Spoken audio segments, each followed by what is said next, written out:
Hello and welcome back to the Nutrition and Life podcast. My name is Lisa, I'm your host, and today I have the pleasure of speaking with MD, nutritional researcher and host of the Plant-Free MD podcast, Anthony Chaffee. Welcome to the show.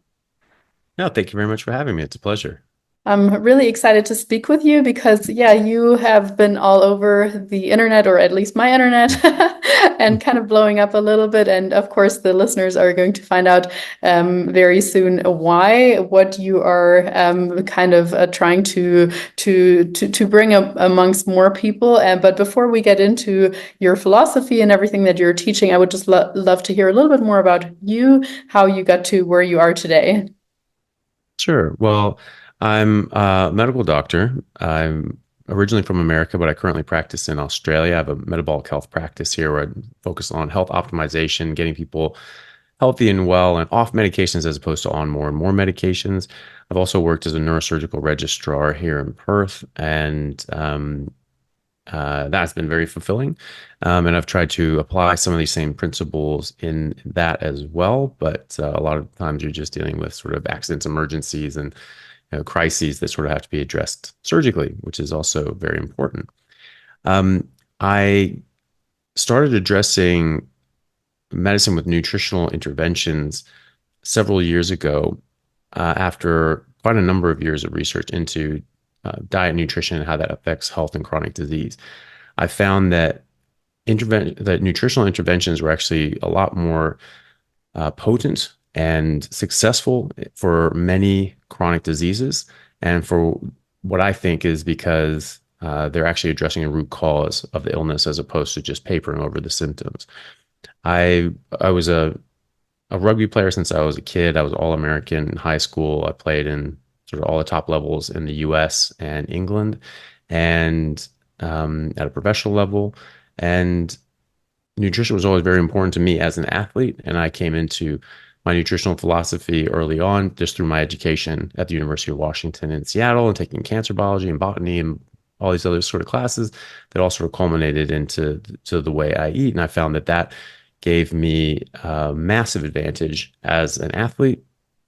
It made me feel fantastic just as a person, a lot of mental clarity. It made school a lot easier. It made life a lot easier. And it made me a much, much better athlete as a result. And more recently, coming back to that way of thinking and addressing nutrition from an ancestrally appropriate, biologically appropriate diet, understanding that food is species specific and all animals in nature have a specific set of nutritional requirements. And if you get away from that, then those animals get sick. And we have to remember that we're animals too. And that if we don't eat our biologically appropriate diet, we get sick as well. And when I sort of came to that realization and realized that what I was doing in my early 20s by just avoiding plants and just defaulting into meat, this is what people have been doing for millions of years. Humans have been apex predators for at least 2 million years. And apex predators are by definition carnivores. We know that humans were living and thriving in the Arctic Circle during the ice ages. You can't do anything but thrive in the Arctic Circle during the ice ages, or else you go extinct.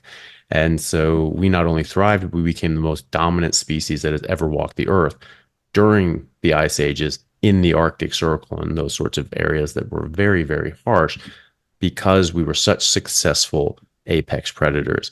And so when I started looking more into this and realizing there was actually a massive, massive amount of literature supporting high-fat, meat-based ketogenic diets, which a carnivore diet is, that I realized that this was something bigger than I had sort of previously suspected. There was a lot of things that I had learned in medical school that people took for granted, such as cholesterol causes heart disease, things like that were actually factually incorrect. And there's a lot of reasons that I say that. And so I added sort of all these things up and realized, okay, we're animals that are not eating to plan, and we're getting sick just like other animals. There are signs at the zoo that say, don't feed the animals. They get very sick if they don't eat what they're designed to eat. And what do they get sick with? They get obesity, heart disease, liver disease, diabetes, cancer, arthritis, autoimmunity, and so on. And dogs and cats are known carnivores, and yet we feed them grain and plant-based kibble, and they get very sick. And so they get all those same diseases as well. Feline lupus, dogs are getting cancer, all these other sort of diabetes, are having to inject insulin into their dogs and cats. So this is not something that's ever had to happen before, but dogs and cats are being fed a processed food diet, just like humans are being fed a processed food diet, and we're all getting the same diseases from that inappropriate food. And when I started realizing that eating the wrong food in this way was the likely cause of a lot of these chronic diseases that we're treating, which accounts for about 90% of the issues that doctors treat nowadays in the Western world, and certainly accounts for about 90% of the deaths in the Western world. Um, Everything started clicking into place, and the chronic disease epidemic, pandemic, has really started to make sense to me. And I started addressing these metabolic health issues, these chronic disease issues from a nutritional standpoint, getting people back on a more biologically appropriate way of eating. And I just see these diseases go away, diseases that are still thought to be completely incurable, only manageable. I see them on a daily basis completely go away. Autoimmune issues, diabetes, that's easy. That definitely that's gone in a matter of months, if not sooner. And so much more. I mean, I have ladies in their 60s that are reversing osteoporosis. The textbook tells you that you can only put down bone density up to the age of 25, and after that's just entropy. You're just declining and turning to dust. Except no other animal in their natural environment, eating their natural food, ever develops osteoporosis. It's only humans. So why is that? You can put down bone and increase bone density. You just have to eat the right thing and stimulate your body in the appropriate way. So I put women and men on this way of eating, and get them to do resistance exercises, which puts stress through the bones, which stimulates them to grow in certain ways, through that point of resistance, and lo and behold, the bone grows. I've had women completely reverse their osteoporosis and get to a bone density from a completely osteoporotic woman in her late 60s, 8 months on just a meat and water diet, high fat meat and water diet. She then had a normal bone density for a 25-year-old woman. And her doctors were baffled. Her osteoporosis nurse was blown away. And she said, "Oh my God, this is amazing. What medication are you on?"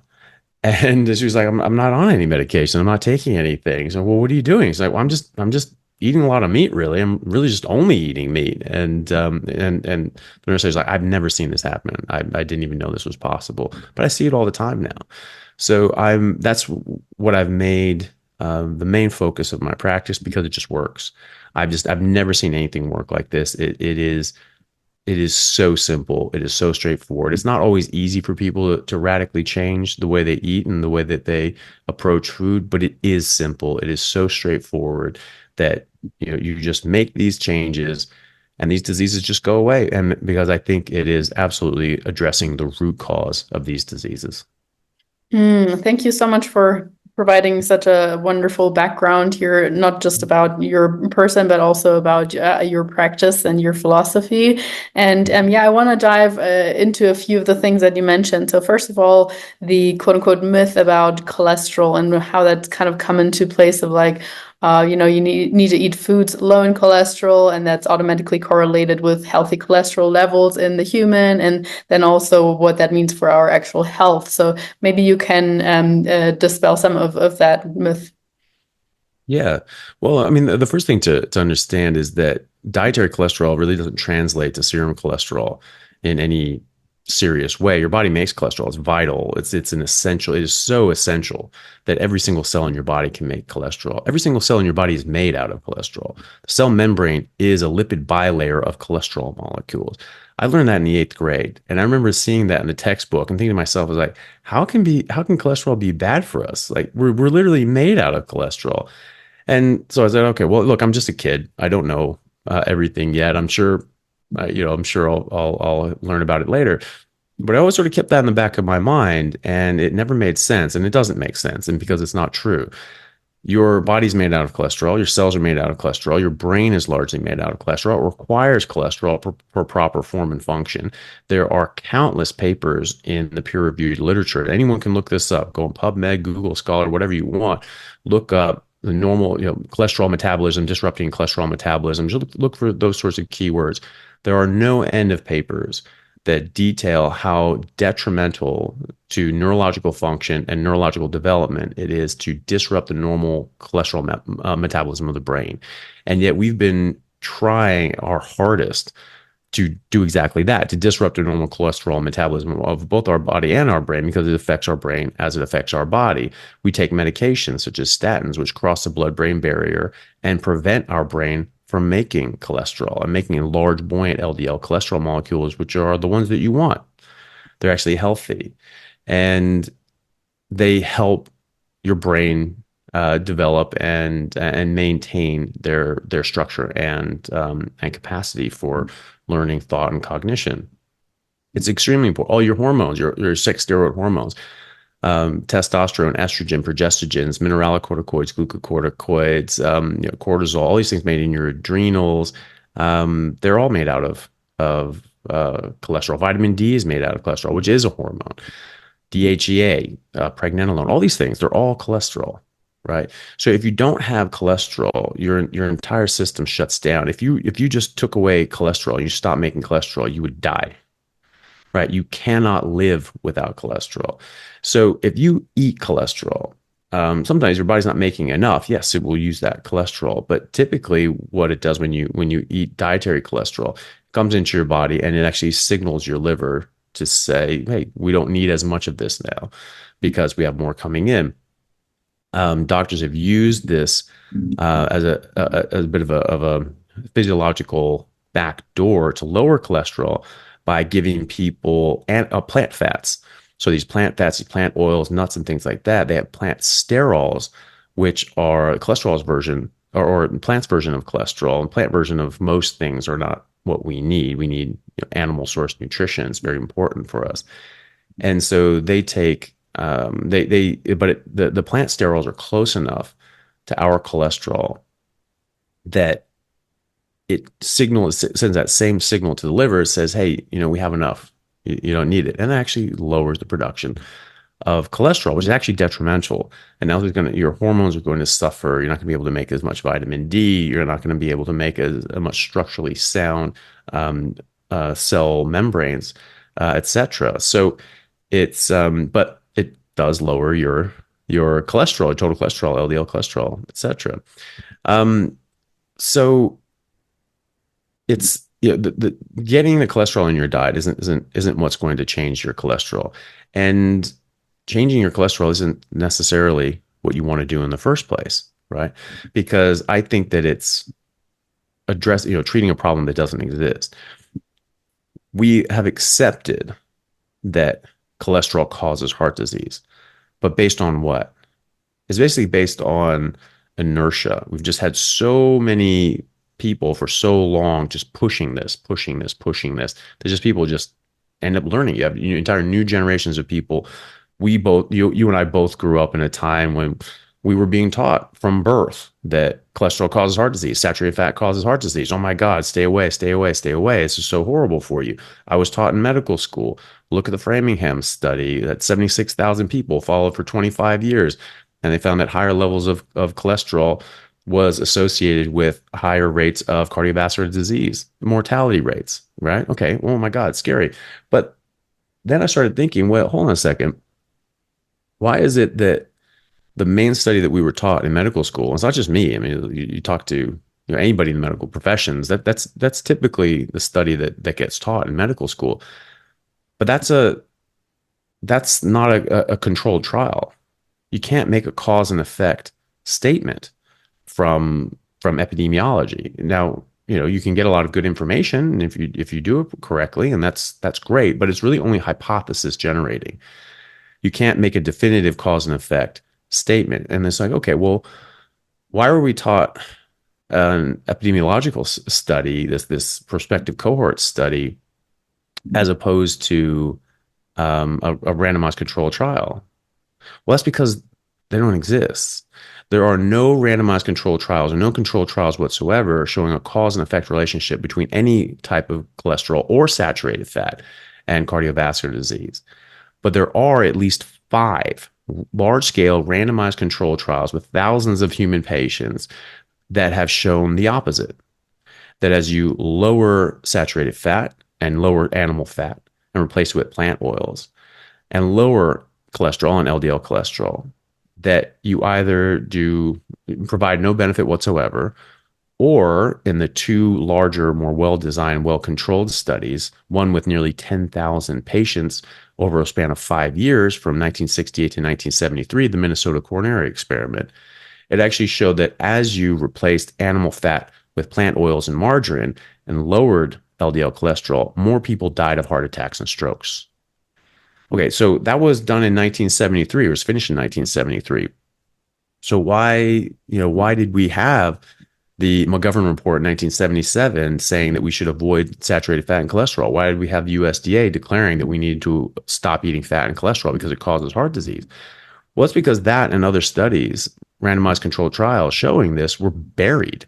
They weren't published because the authors had conflict of interest. Ansel Keys was one of the lead researchers on the Minnesota coronary experiment, and it's well known now, not then, but now we know that he was on the payroll of the processed food companies, the sugar companies, for decades. And so, he gets, and he was paid to push this cholesterol heart hypothesis. He got on the cover of Time magazine for it and everything. And he said, hey, just stop eating fat. It's not a big deal. Maybe it causes heart disease. Maybe it doesn't, but it's not a big deal if you just stop it and, just replace those calories with sugar, because you need calories. They're really important. Might as well just do it with sugar. It's an empty calorie, it's safe, right? Well, he was being paid to say that. And then he does something called, like the Minnesota coronary heart or coronary experiment, and it doesn't give the answers that he wants, and so they bury it. An abstract of that was published in 1987, I believe, and but that's it. So it was just sort of this whisper that this thing had been done, and it wasn't for another 30 years that I believe it was Dr. Ramsden from the NIH actually found that abstract and went like, oh, that's interesting. I'd like to, track that down. And he found the children of one of the other lead researchers. They had conveniently taken off Ansel Keys' name from the abstract that they published. And they found the children of one of the other lead researchers and said, hey, do you have some of your dad's old stuff? I'm looking for the old data on this study. And they went actually through their dad's old stuff in the basement, and they found it. And it was like on old punch cards and things like that, the early computers on punch cards. And so they got all that data. They were able to translate it off the punch cards. And they found this amazing study that went on for 5 years and with 9,500 people. And these were institutionalized patients. So they actually were able to control every single meal, because that's very difficult to you can tell people, hey, only eat this, but are they actually only eating that? Well, when they're institutionalized, it's a lot easier to keep track of that. I mean, maybe you can sneak food in, but it's a lot harder to do that. So it was a very good study. And it showed the complete opposite to the cholesterol heart hypothesis. In fact, it really went strongly against that, because you definitely couldn't make a cause and effect statement that cholesterol caused heart disease when you lower cholesterol and you get more heart attacks and strokes and deaths from heart attacks and strokes. So that wasn't published until 2014, and that was published in Nature, one of the top journals in the world. So it was buried for 40 years, and it only came to light because someone at the NIH dug it up. One of the researchers was actually still alive at that point, and they were interviewed, I believe, by Gary Taubes, who's a science writer and journalist.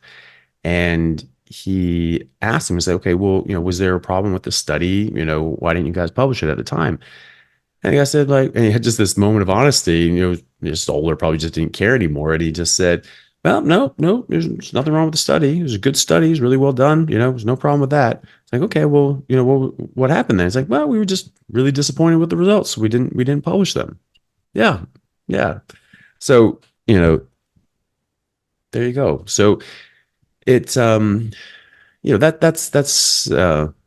Obviously pretty poor behavior by an academic. You need to publish your results, even if they go against what you do. Because if you're an honest broker, I mean, that's what science is. You have to make a hypothesis and you try to design an experiment that can disprove what you're claiming or what you think it might be happening. Because if you try to disprove it in the most robust way possible, and you can't, well, that's pretty good evidence that you're right.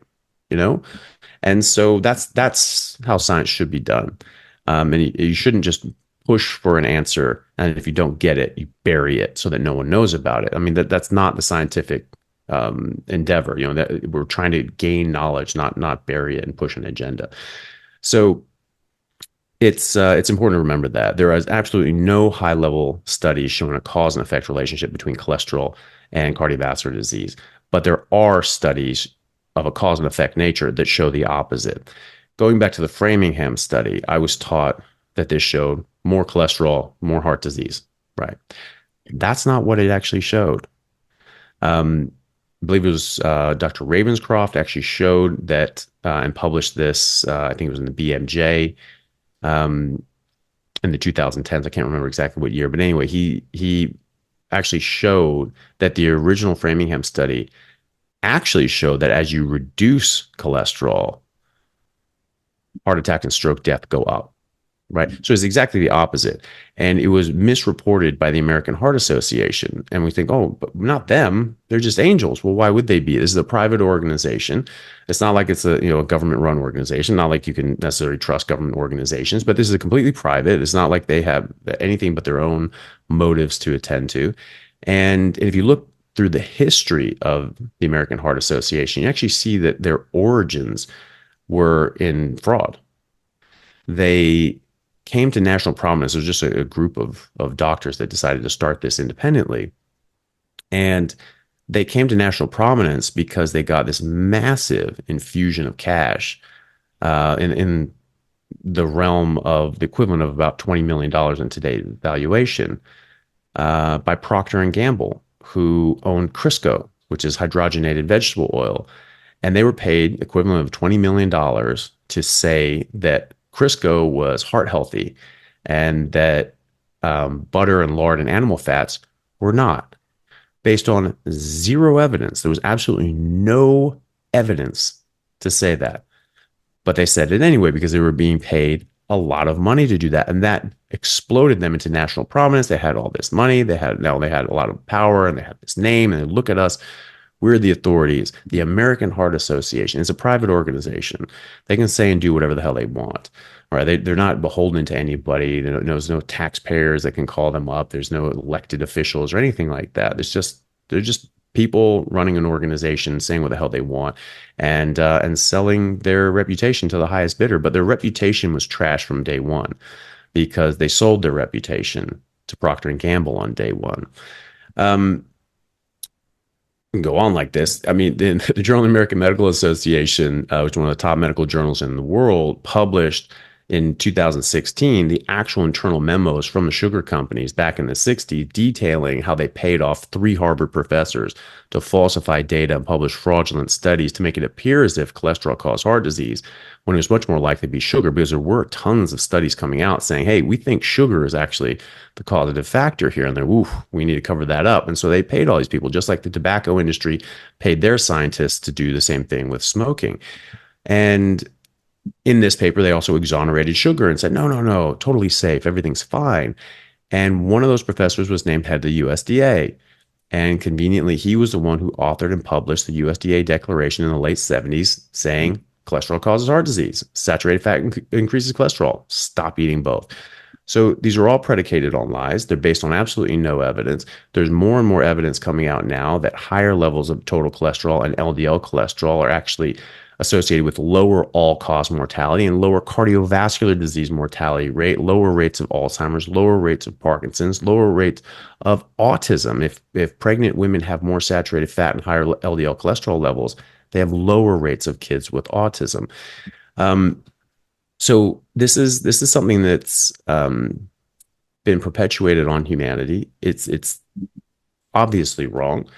I mean, even the Journal of the American College of Cardiology, which is the top cardiology journal in the world, they published an umbrella review in 2020, which is sort of the tip of the pyramid in evidence hierarchy. So you have randomized control trials, well done randomized control trials to be any value, and you have a number of these, and you have a meta-analysis of all these high-quality randomized control trials, and then maybe you get a lot of these meta-analyses of high-quality randomized control trials, and you make a meta-analysis of these meta-analyses of these randomized control trials. It's called an umbrella review. So that's the very tippy top peak of the pyramid of evidence hierarchy. Well, the Journal of the American College of Cardiology published one of these in 2020, looking at the relationship between saturated fat consumption and cardiovascular disease. And they found absolutely no connection whatsoever between increased saturated fat consumption and cardiovascular disease. And in fact, they found an inverse relationship between saturated fat consumption and stroke rate. So the less saturated fat people ate, actually, the more strokes they had. And the more saturated fat they ate, the less strokes they had. So again, this is simply a farce. I mean, you don't even need to go that far. All you have to do is just look at the last 40 years. In the late 70s, early 80s, we were told, don't eat fat, lower your cholesterol, eat more fruits and vegetables, healthy fiber, healthy grains, healthy unsaturated fats from vegetable oils and margarines, etc. And what happened? We reduced red meat by over 33%, reduced fat and animal fat and saturated fat consumption by over a third, increased fruits and vegetables by 30 and 40% respectively, seriously increased the amount of grains we were eating, over tripled the amount of sweeteners such as high fructose corn syrup, sugar, those sorts of things, over tripled that, and over tripled the amount of calories consumed from vegetable oils, seed oils, polyunsaturated, heart healthy, as per the American Heart Association, seed oils. And what happened? We become the fattest and sickest we've ever been in human history. And the rates of cardiovascular disease have actually tripled. And some people, some dishonest actors that are likely on the payroll of all these people that we've just mentioned, will try to shift the goalposts and say, well, actually, cardiovascular disease mortality rate actually peaked in the 60s and 70s. And then after we made these recommendations, they actually started to come down. That's not what I said. I said that the rate of heart disease has gone up. Cardiovascular disease has gone up. So the prevalence, the incidence, how many people as a percentage of the population have cardiovascular disease, how many people how new diagnoses are being made each year, that's going up. People are just surviving. More people are having a first-time heart attack than ever before. It's just they're surviving because we have better interventions. We have better treatments. You can actually go in, you have more access to a cath lab where you can go in, just pull that clot, stick in a stent so you don't die, right? So that's not the same thing, but more people are having heart attacks. More people are having the development of atherosclerosis. That's getting worse. And worldwide deaths are going up because those statistics that I just mentioned of the cardiovascular disease mortality rate, that's just America. If you look at the rest of the world, the mortality rate is absolutely going up. And it's actually going up faster than the growth of the world population. So it's not just more people, more heart disease. We're getting more heart disease as a percentage of the population. And so obviously, we got these recommendations. We radically changed the way we ate, and everything has gotten worse. Go back. This would be the last point I make on this because I think this horse is thoroughly beaten to death. But the last point I'll make is this. The very first confirmed death from a heart attack in America was in 1912. There isn't a single case anywhere in the literature of anyone dying from a heart attack shown on autopsy in America before 1912. Not a single case. And no one really believed this person because he literally called it a heart attack because it looked like the heart just exploded inside this guy's chest, or someone attacked it and ripped it open. I'm like, what the hell are you talking about? No one's ever seen that before. But people were doing thousands of autopsies over their careers. That was basically a major part of being a doctor in the 1800s and early 1900s was just autopsies, autopsies, autopsies. So we had an abundance of this. Gray's Anatomy was written hundreds of years ago based on autopsies, autopsies, autopsies. I mean, Leonardo da Vinci 500 years ago was doing thousands of autopsies and has detailed medical records. In fact, we lost most of them. Um, you know, I mean, this guy was like a mega genius. He invented like a helicopter and tanks and submarines, 500 years ago. It's like I'm pretty sure he'd notice if your heart exploded in one of the people that he did a dissection on, and when would have written that down. Nowhere in his notes. Now we don't have all his medical notes, but no one has any of these records anywhere, right? Why wouldn't they have written about this even once? It's nowhere in the literature, and certainly not in the American literature. So the reason that it sort of explodes is because when you have a myocardial infarction, which is basically a blockage of the coronary vessels, it kills a big area of muscle in the heart, and now this can derange the electrical conductivity of the heart, and that can cause an arrhythmia, and you can die from a cardiac arrest, and that happens quite often. But if that doesn't happen, that heart is now dead, diseased, damaged, but the heart is still beating. You can't just let it rest and scar down. So it has to keep beating and beating, beating. So now it's sort of flopping around. You have this dead thing, and it can rupture. And if that ruptures, you have this big tear in the muscle. Now all this blood just goes everywhere into that pericardial sac, and you get a pericardial fusion, tamponade, and it just compresses the heart, and it can't beat anymore, and you die, right? And so that's what this guy saw, and that's why he called it a heart attack. So that's not a subtle sign to miss. So these people are doing autopsies all the time, and they don't see big chunks of dead muscle. They're not seeing big scarred down areas of heart, and they're not seeing these things explode out from it rupturing. So that's really when it took off. And in the 1920s, that's when they started believing what this guy said, because they started seeing more and more of these things. By the end of the 1920s, it became the number one killer in America, from only one in the literature to the number one killer in a span of 20 years, actually less than 20 years. That's that means that this isn't really that this is a new thing, and that's what people were talking about. It's like, this is a new thing. What the hell is this? And if we're going to try to equate this to meat, we have to really think about this, because look at the meat consumption in the 1800s and the 1900s. In the 1800s, the beginning of the 1800s, it was at its peak, and it actually started slowing down, because there's actually a big trend for vegetarianism in the 1800s, because they were actually trying to push this from a puritanical point of view. Because you read about this in the early 1800s, throughout the 1800s, they talk about how you want to eat a bland plant-based diet to suppress your sexual urges, because lust is a sin, and therefore you want to suppress it. You want to suppress your sexual urges because it's coming from the devil or whatever. And so the thought was, you eat a bland plant-based diet in order to do that. And so vegetarianism actually was pushing on, and there are actually religious groups like the Seventh-day Adventist Church that sort of codified this and said, it's a directive from God that everyone has to stop eating meat because it's so sinful, because it causes lust. And that's fine. They can believe that. But, they did influence a lot of people. So we're eating less and less meat throughout the 1800s. And then the early 1900s, it was actually at its nadir. It was actually its lowest point in the 1920s and 30s. When it became the number one killer in America was when we were eating the least amount of meat in 200 years.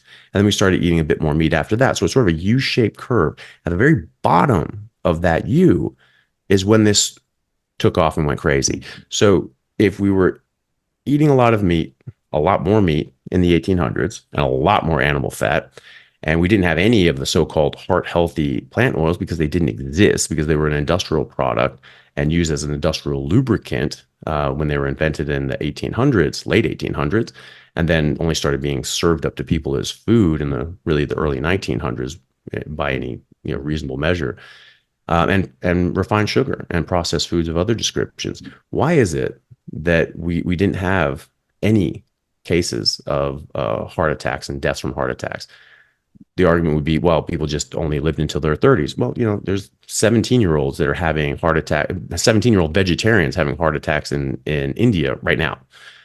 So that's not going to save you anything, but that's also not true. The founding fathers in America, such as John Adams and Thomas Jefferson, they died at 92 and 84, respectively. In fact, all the founding fathers were born in the mid 1700s. They all died in their 80s or 90s unless they were killed by something violently or by an infection. So that's not true. And if you look at the statistics, the Bureau of Statistics, um, they were keeping stats on age, and certainly the average life expectancy from birth in the 1850s was only 38. This is in America. It was only 38. People have heart attacks, die from heart attacks before 38 all the time right now. But the only reason that its average life expectancy from birth is 38 is because the infant mortality rate was so high. As you look through the rest of the 1800s, early 1900s, when potable water comes into being, and you can actually get clean water, and not kids aren't dying of dysentery all over the place like they do now in the third world. That's the number one killer of babies and kids around the world is diarrhea. Well, we were able to fix that in the Western world because we fixed our water supply, so we didn't get these infectious disease from the water. And as you see that, you see the life expectancy increase from birth. But the people back then keeping statistics were a lot smarter than the people alive today using those statistics, because they knew that infant mortality rate would absolutely skew that number, because it's an average. So half is above, half are below, right? And if a lot of people are dying as babies and the average is 38, that means a lot of people have to be living a great deal older than that to bring that average all the way up to 38. And in fact, that's what happened. So they kept statistics, the average life expectancy from 0 and from 10 and from 20 and 30 all the way up to 80. And so if there weren't like many people making it to 80, why would you even keep statistics on that? But average life expectancy from birth was 38. But average life expectancy from 10 was 56. And average life expectancy from 20 was 66, and so on. And so if you got to adulthood or middle age, you were actually living about as long as people are living now. And so you can't make that excuse that people just weren't living long enough to get these chronic diseases, because it's completely false. And we look at anthropologists right now studying pre-agricultural societies alive right now, who have also done studies to find out that they live to be 80, 90 years old if they die of old age and not get killed by a panther or something like that. They find they don't have any of these chronic diseases like heart disease, etc., or extremely low levels of them. And in fact, they talk about the major health issues that afflict them. And they find that actually it's more accidents, emergencies, lions, things like that. And exposure, things like that, people Inuit living up in the polar north, and infectious disease. Right. And then when they move to a post-agricultural society, a so-called civilized society, they get the so-called diseases of civilization, which are just the chronic diseases that we treat as a mainstay now in medicine: diabetes, heart disease, cancer, obesity, osteoporosis, arthritis, etc. Same things that dogs and cats get, same things that zoo animals get when they're eating the wrong thing. So you change your environment, you change your diet, and all of a sudden you massively change your health outcomes. These diseases don't really exist in pre-agricultural societies. They really didn't exist in the Native Americans in the Great Plains that were eating predominantly bison in the 1800s before the bison were wiped out. They really didn't exist in the Inuit before the Inuit started shipping up Frito-Lays and things like that up into the Arctic Circle. It didn't really exist in the Maasai population, who were carnivores but ate a lot of dairy and blood and milk, things like that, and meat as well. And they really didn't get these sorts of diseases. There's large studies that went on for years on the Maasai and their neighbors, the Akikuyu, who were actually largely plant-based. They found the Maasai were far healthier, far taller, far more muscular and stronger, and much less disease. And they intermarried, they interbred, so they were like genetically similar and alive at the same time in the same conditions. So there's a massive study showing that. But as you go on with the 20th century, when we get more sort of processed foods and grains and things like that inundating the Masai Mara, and they start eating these sorts of things, now you have Coca-Cola trucks going into the Masai villages, and they sell out in 15 minutes, right? Because it's a drug, and they don't know it's a drug, and they don't know that this stuff is bad for you. And so they're just like, yeah, great, hand it over. And now you're starting to see heart disease. Now you're starting to see diabetes, and you're seeing that rate slowly increase over the 20th century. And now it's becoming more and more of a problem. It is directly related to what they're eating and the processed post-agricultural garbage that they're eating as well. And in fact, there are much higher rates of these diseases in those populations when eating a Western diet. That was something that came out when I was a kid in California, which was a study that showed, I just remember seeing this on the news, that said that Native Americans were 4 times as likely to develop all the chronic diseases that we face when eating a Western diet. And so I remember thinking at the time, well, doesn't that mean the food is causing the disease? Because if they don't eat the food, they don't get the disease. And we eat the food and we get the disease just at a lower rate. And what's a Western diet? What's a non-Western diet? What are they eating that we're not, and vice versa? Well, no one told me at the time, but they were high-fat carnivores. They were just eating bison. The Inuit were just eating, polar bear and seal and whales and things like that. And they were extremely healthy, and they didn't get the diseases of civilization, such as heart disease. And so if you look at all these things together, I think it's fairly clear to anybody that heart disease cannot be caused by animal fat or cholesterol. It's just a scapegoat for the processed food industry to keep peddling their multi-trillion-dollar poison on us and then selling us the multi-trillion-dollar treatments, such as all the diabetes treatments, chronic disease treatments, heart disease treatments, statins. I mean, just Lipitor, I think, has grossed over like $230 billion, and all the other statins have sold an absolute ton as well. I mean, it's the most highest grossing pharmaceutical agent in history. And they're, good luck trying to get them to give that one up. They're trying to get it recommended that younger and younger people go on statins. It's just like, if you're over 40, you should just be on a statin no matter what, just because of your age, as a prevention. There's zero evidence to support that as a good idea. And there's a ton of evidence to say that it's a terrible idea. And yet they're still pushing this because they make a lot of money doing it. And so they have a lot of money to flash around and try to get this in the recommendations. Well, I think the overarching umbrella that I'm seeing is just the amount of damage that has been done in the 20th century when it comes to just disseminating false information and getting the supermarkets to look what they look like these days with cereals and breads and all this highly, highly processed food. So I truly think going back to whole foods, particularly what Mother Earth and so on has given us is a wonderful, or in the sense of animals and proteins and so on, is a wonderful notion. And I know that you also work with a lot of athletes, because a lot of the listeners, or most of the listeners, I hope, are physically active, especially also in terms of strength training, but perhaps pairing that with some cardiovascular training as well. Maybe you can tell us a little bit about how you incorporate / practice that yourself, but also with your athletes, because oftentimes we hear, we need carbohydrates for exercise, especially for more glycolytic exercise. So how do you navigate that?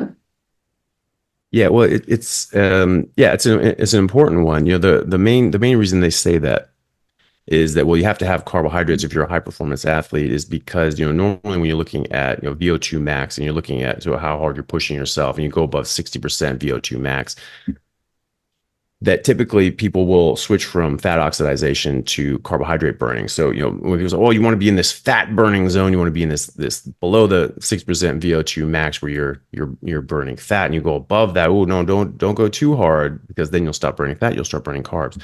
That only applies to people who are eating carbs, because your body actually wants to get rid of these things. They're actually quite harmful. As a brief tangent, carbohydrates can cause damage in your body. You make carbohydrates. There's no such thing as an essential carbohydrate. Every single carb in your body is something that you can make. You don't actually have to take this in from your diet, and you don't want to, because if you get too many of these things, it can actually harm you.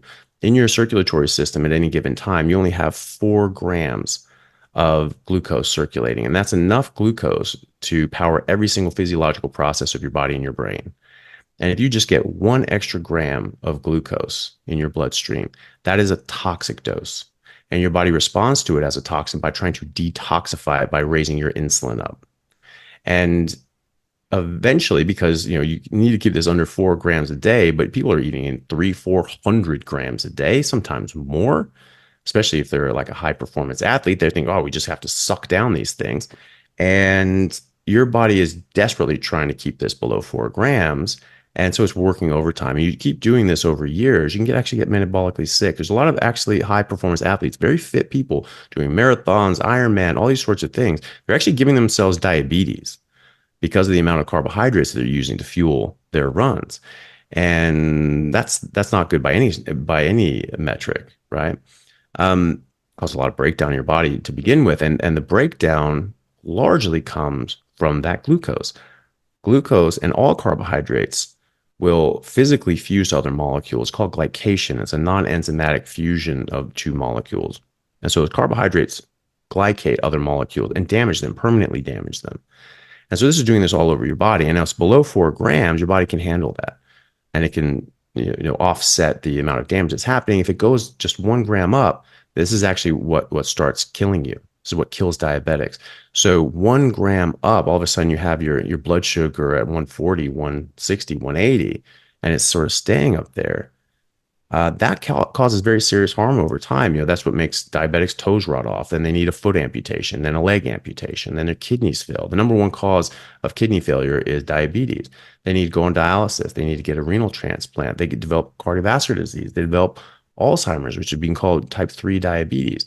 They start developing diabetic retinopathy. And one day they go to bed and they wake up in the morning and they're blind for the rest of their life. And there are all sorts of other problems. PCOS, polycystic ovarian syndrome, is being called type 4 diabetes because insulin blocks the manufacturing of estrogen in women's ovaries, right? So you have way too little estrogen. In fact, women make testosterone first, and that's converted into estrogen in the ovaries. So now you get too much testosterone, not enough estrogen. You get PCOS, the leading cause of infertility in women around the world. And it's also a leading cause of premature menopause as well. So, and then eventually you just give up and die because it's just, you have so much damage to your body. That's all from just 1 or 2 extra grams of glucose on average over time in the body. So it's so important for your body to keep your blood sugar below 4 grams that it is willing to raise your insulin up and keep it up there because it has a long half-life, insulin does. And that would be one thing if all insulin did was drive energy into cells, but that's not all it does. Insulin actually has effects on over 100 different, very serious, very important mechanisms throughout the body. And so by raising your blood sugar and raising your insulin, you are now out of balance for all those 100 plus 200, 300 different mechanisms in your body. And you can cause very serious metabolic harm and distress. So it's actually a really bad idea. And that's why we're seeing these top flight athletes actually, seriously harm themselves from a medical point of view.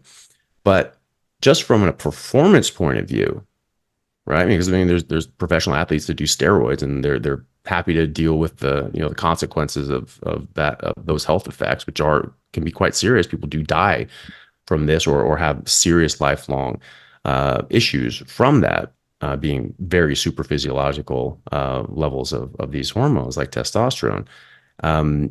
But they're willing to do that because this is a professional sport and they're getting paid and this is what they want to do. So let's make the argument. Okay, well, what if carbs just turn you into a superhero athlete, right? Well, maybe it's worth getting diabetes by the time you're 35. Well, that's up for opinion. That's a matter of opinion, but it doesn't. So when you get above 60% VO2 max, that's only when you're eating carbohydrates. When you're on a ketogenic diet and you're fat adapted, studies have actually shown in 2018 by McSweeney that you actually you're in fat oxidation well past 90% VO2 max. So it only applies. The fat burn, the carb burning only applies if you're already carb burning, if you're already in a carbohydrate driven metabolism. But when you're in a ketogenic metabolism, you can actually tap into your fat stores, which is a much, much better place to be. Now everyone just has these sugar drinks. Oh, we don't want to bonk. We don't want to hit the wall. You don't want to crash out. So you just sugar packets all the time, sugar gels and all these sorts of things. Okay. Well, when I was growing up, and you might remember this too, that was never the recommendation. This was discussed about you hit the wall, and a lot of people hit the wall and then they just stop at the wall because it sucks, you know. And but if you keep pushing and you keep pushing and pushing and pushing, you can actually break through the wall. You get to the other side, and you get your second wind, you get your runner's high, and then you can just go forever and you never stop. What that is metabolically is that you've been eating carbohydrates and you have this a certain amount of glycogen in your body, about 2,300 kilocalories of energy in your liver and your muscles for the average 65 kilo person. And eventually that runs out if you're doing, you know, really high performance sort of work and for a long duration. And now your blood sugar is dropping because your insulin is up. You can't access your fat stores. If your insulin is too high, you cannot access your fat stores because insulin forces energy into cells. It doesn't allow it to come out of cells. And now you're in a carb burning metabolism. You can't burn fat, right?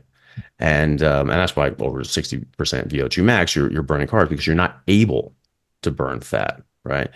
So if you keep pushing, keep pushing, keep pushing, keep pushing, eventually you force your body to have to start burning fat again, because otherwise you just die, you run out of energy, right? So self-preservation, it forces that metabolic switch.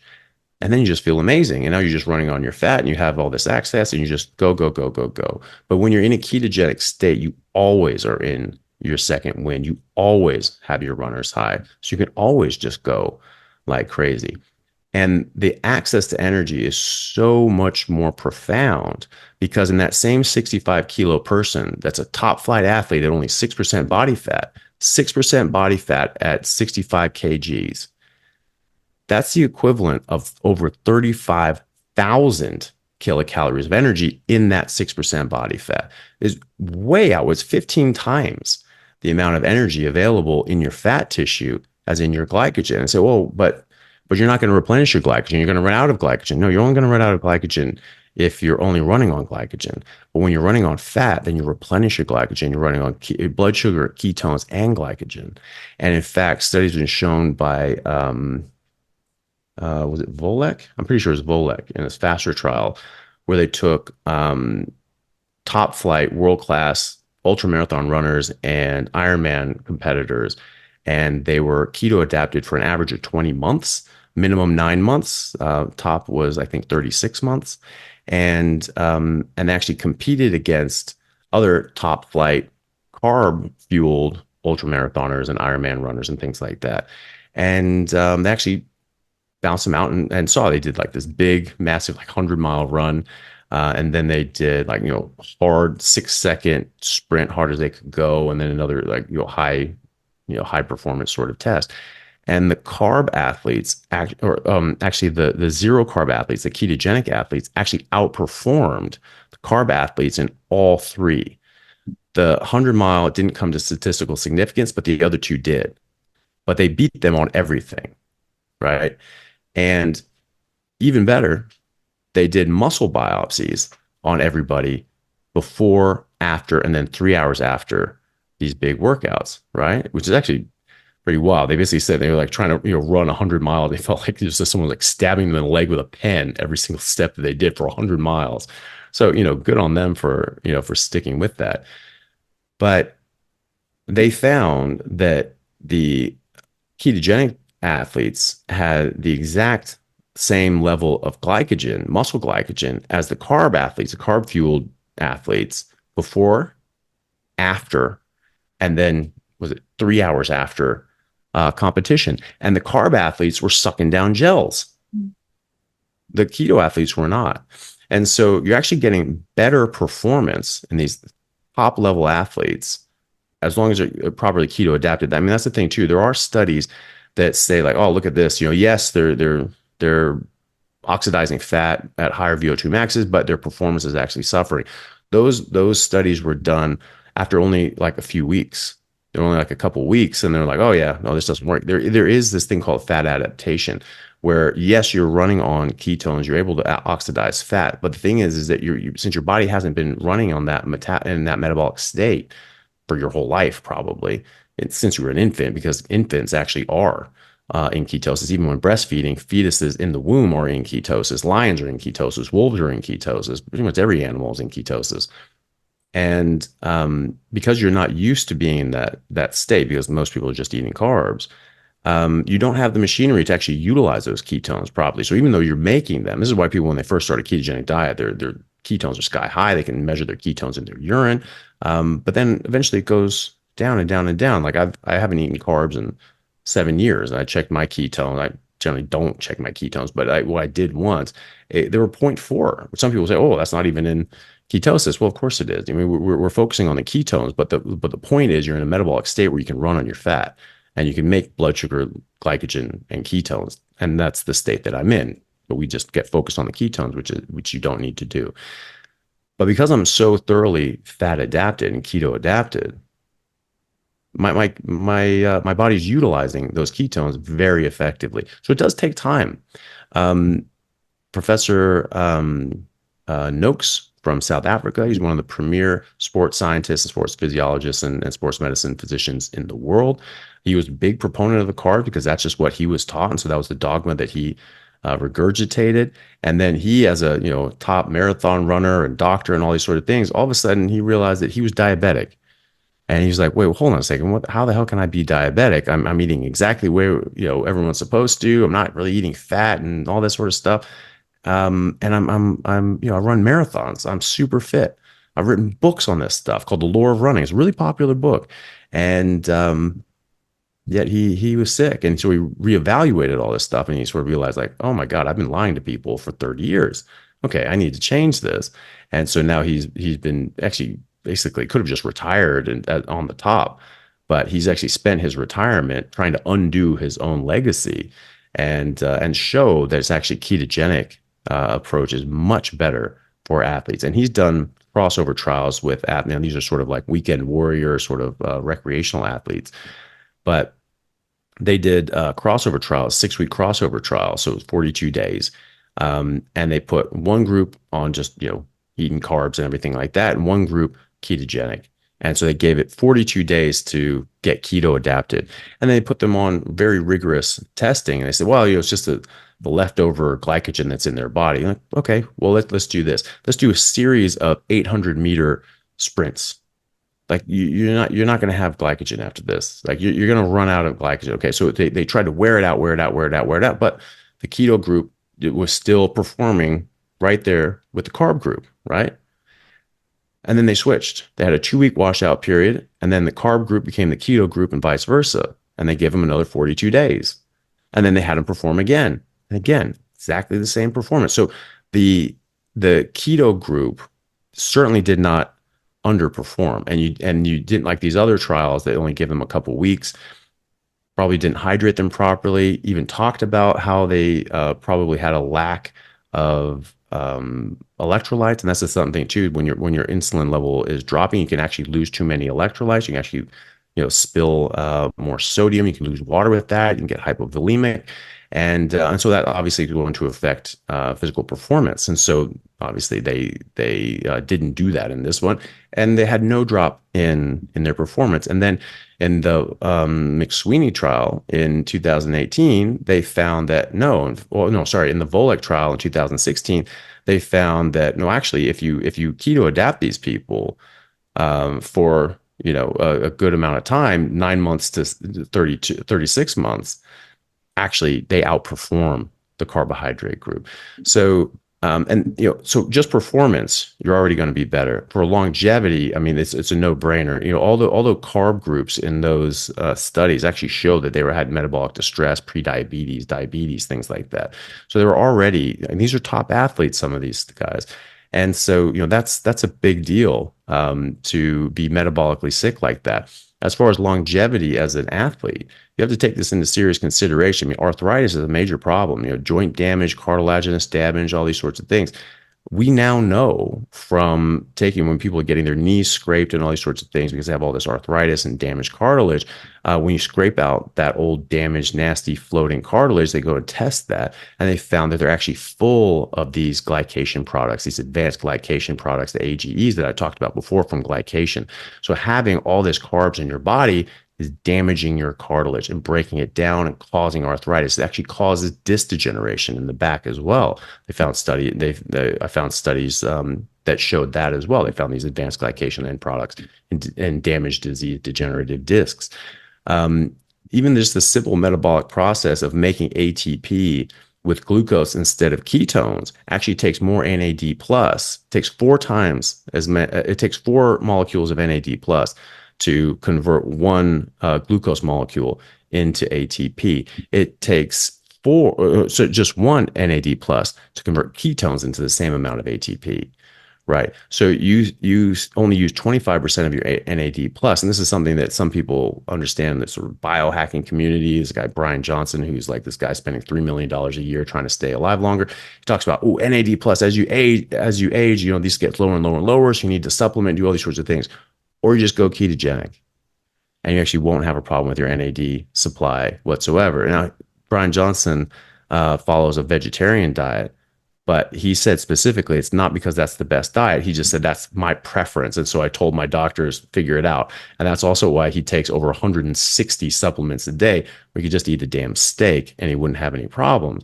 But so from a longevity point of view, this is much better. Higher ketones actually suppress inflammation. They block the NLRP3 inflammasome that lowers inflammation. So you have less inflammation in your body. You're getting less damage to your articular cartilage. You're preserving more NAD plus. Concussions. This is a major issue in contact sports like rugby, which I played, and football, etc. I mean, these are big problems. But when you get a concussion, you actually have a 48-hour window where it actually swells and swells. You get more neuroinflammation and neurological damage. We already know that traumatic brain injuries, TBIs, are significantly benefited in the recovery by being on a ketogenic diet. So we already know that. Ketones are your brain's primary energy source. Why do I say that when everyone says you have to have glucose? Well, first of all, you make glucose. So plenty of glucose available. If that were true, it's not. 2/3 of your brain will only run on ketones if there are enough ketones available, meaning that if you have enough ketones, even if there's an abundance of glucose, 2/3 of your brain, including the neocortex, which is the part that you do your thinking with, will only run on ketones. It's only when the ketone levels start to drop that you start filling in the gaps with glucose. But if you have any ketones at all, your brain will first run on those and then run on the glucose. It also, again, lowers inflammation. So if you're in ketosis and you have an abundance of ketones available to you, when you have your concussion, it will suppress the inflammation so that you don't have that 48 hours of continued damage to your brain, which is very important. And the list goes on. Like, even just having more creatine is extremely important for your brain in general, but also in recovering from concussions. There's a study in post-concussive syndrome that gave people 60 grams of creatine a day for a week, and it significantly improved their symptoms. Well, red meat has the highest abundance of creatine in any sort of natural food source. If you just sort of ate a pound or two of red meat a day, you'd get well over 5 grams of creatine a day, and that's usually people's maintenance dose on creatine. So maybe you add more for good luck, but you get a ton just by eating meat, and this helps your brain as well. This helps preserve the longevity as an athlete. This helps you with concussions and weathering concussions. You need to be in ketosis at the point of concussion, because it can take 48 to 72 hours just to get into deep enough ketosis that you provide the ketones to help protect your brain. You've already had serious problem at that point. You could take exogenous ketones, but you have to take them basically every 2 hours, and you get swelling when you were asleep. But it's better than nothing anyway. But so for all of these reasons and a lot more that I'm not remembering at the moment, it's probably good because I've been talking for a long time. This is very beneficial for athletes, especially. I mean, I personally found that I have never in my life been a better athlete, had better exercise tolerance, had more energy than when I was on a strict ketogenic carnivore diet, when I was exclusively eating meat and only drinking water. And I never drank during the rugby season. And so, that made a massive difference. I couldn't run out of energy. I couldn't wear myself out. I couldn't even get sore. I don't get sore from working out anymore. You get bruised, you get knocked around. Yes, you're going to get sore, but it's much less inflammation, it's much less pain than it was before. But I don't get DOMS. I don't get delayed onset muscle soreness. It just doesn't exist. What I figured out was that that's from the plant toxins, these inflammatory factors in plants that are making you experience pain, stiffness, swellness, and soreness. So you say like, ooh, not eating that again. And so because the plant's trying to warn you, say, hey, go away. Don't eat me. I'll hurt you. Right? Because plants are alive. They don't want you to eat them. They make about 1 million different defense chemicals to stop animals and insects from eating them. And they are more than happy for you to die if they get to live. That's why of the nearly 400,000 plants in the world that we know about, nearly every single one will kill you, right? Because they don't want to be eaten. And most plants will kill most animals, even cows and other herbivores that exclusively eat plants. They can only eat very specific plants, and they eat other plants and get very sick. We know this in veterinary medicine. There are diseases, so-called diseases, called like big head, big tongue, limp neck, crazy cow syndrome. Maybe there's some ranchers in the community that can attest to this. These are known diseases that are caused by these animals eating the wrong forage. And so it really only happens when they get sort of stuck in a pasture and they run out of food and they start eating the wrong things. So it's not that common. It certainly doesn't happen all that often in the wild, but it does happen. And so we know this is from eating the wrong plant. Okay. We also know that there's nutritional deficiencies, such as a selenium deficiency, which actually causes muscular dystrophy in cows. And so cows get muscular dystrophy. Like, who knew? Well, ranchers do and vets do, but they've figured out that it's a selenium deficiency, because it's very important to know why a cow is getting sick, because a cow is worth money. And so if your cows are getting sick and they're dying, you lose money. And so because cows are valuable and they are worth something, we need to fix them. They're worth more healthy than unhealthy. Humans are inherently worthless. We're not being bought and sold by anything. And so we're actually more valuable when we're sick. And so those incentives are very different. But with the cows, we know a lot about veterinary medicine and animal medicine because they're valuable. And so we know that you eat the wrong plant, you get very sick. You don't get the right nutrients, you get very sick. Okay, how many diseases are we treating as humans that are, one of or a combination of toxicities from eating the wrong sorts of food or plants and malnutrition? I think it's the majority of the things that we're eating. So, for all these different reasons, I just felt massively better, had way less inflammation, just never got tired, could way outperform all of my peers.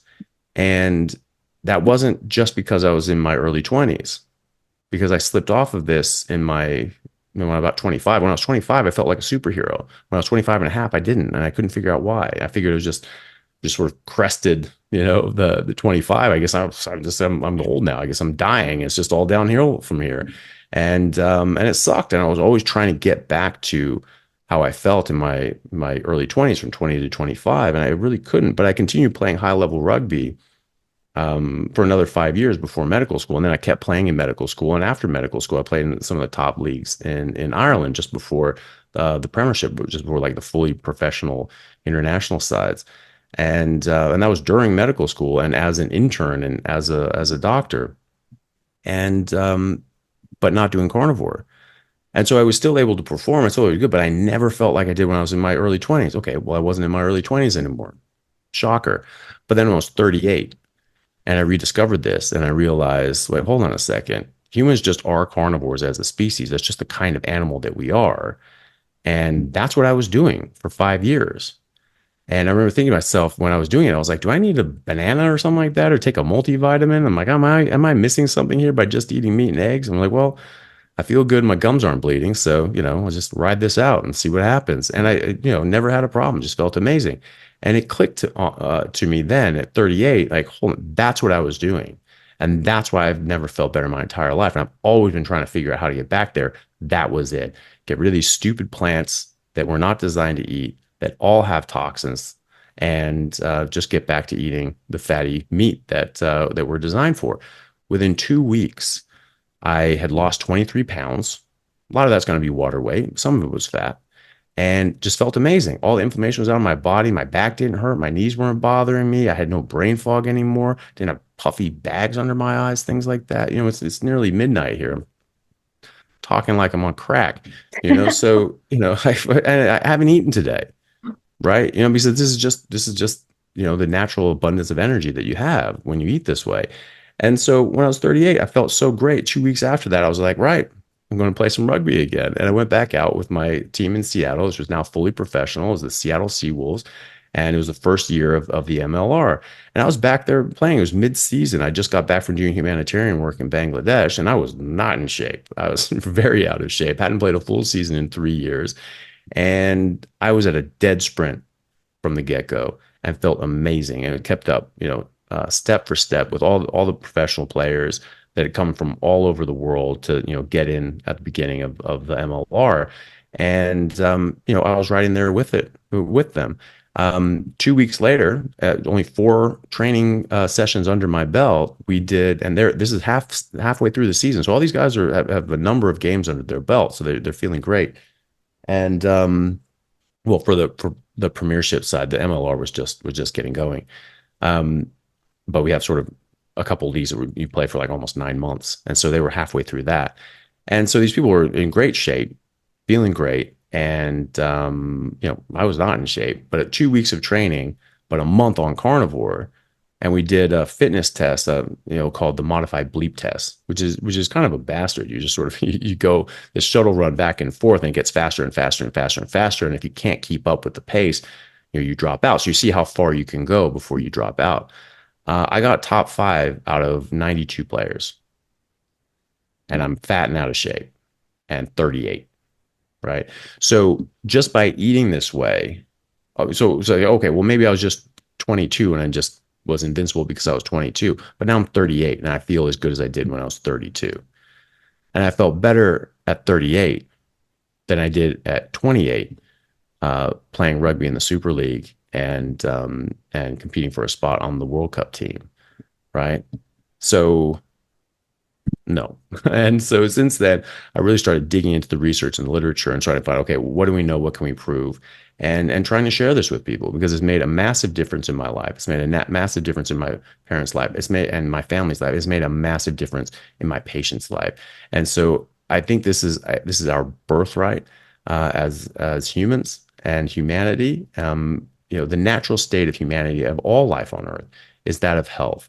There is no species alive on Earth that is just inherently sick and diseased, because they would have been wiped out. They never would have made it. So why the hell are the majority of people metabolically sick? There's 70% of Americans are overweight or obese. 42% of Americans are obese. About 70-80% of Americans have metabolic issues, or at least one metabolic disease. That's insane. That should not be. 100 years ago, the obesity rate was like 1.3%, right? In the 1970s, it was about 8%. So what the hell happened, right? We were getting sicker and sicker and sicker. We're saying, oh, it's all genetics. Of course, it's not genetics. None of this existed before. How can an ancient diet and ancient genes cause new diseases? These are brand new.